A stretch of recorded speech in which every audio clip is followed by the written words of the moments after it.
Well, one of the things I got to do on summer vacation this year was revisit one of our Pet Pals TV stories in person. This is, now tell me if I'm wrong, this is a blind kitty named Callie. My son and his wife adopted it as a kitty, what, about 2-3 summers ago? And how's she doing? She's all big and fluffy. She still bounces around a lot, and as you can see here, Callie still likes to play.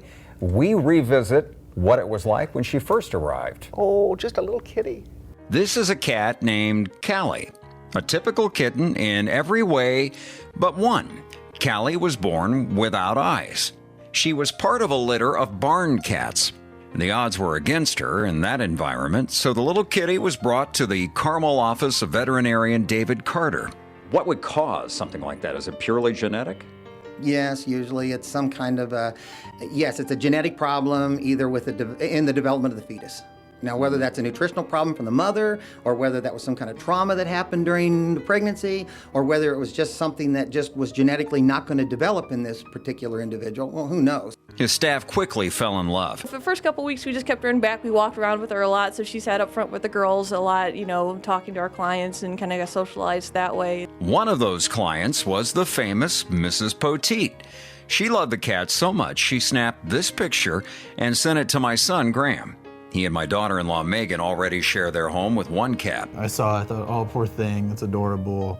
I really didn't think of anything at the time. I almost didn't forward it on to her, but then I ended up forwarding it on to her, and she went and visited the cat one day. Me being your wife. Yeah, sorry. I walked in the door and saw her, and she was just in her cage, just playing like absolutely nothing was wrong, and I was hooked the second I saw her. So do you worry about her jumping around or getting hurt here in the apartment?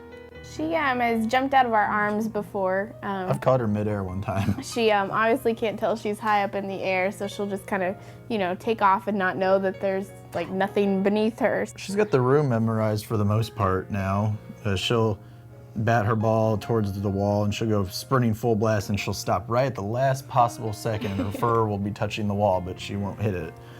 And Dr. Carter says Callie's lack of eyes doesn't necessarily mean she's going to be high medical maintenance. This is a normal cat, he just can't see.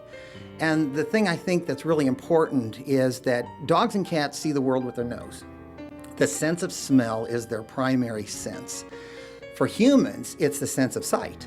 If we can't see, we have a lot of emotional horror about not being able to see because it's our primary sense.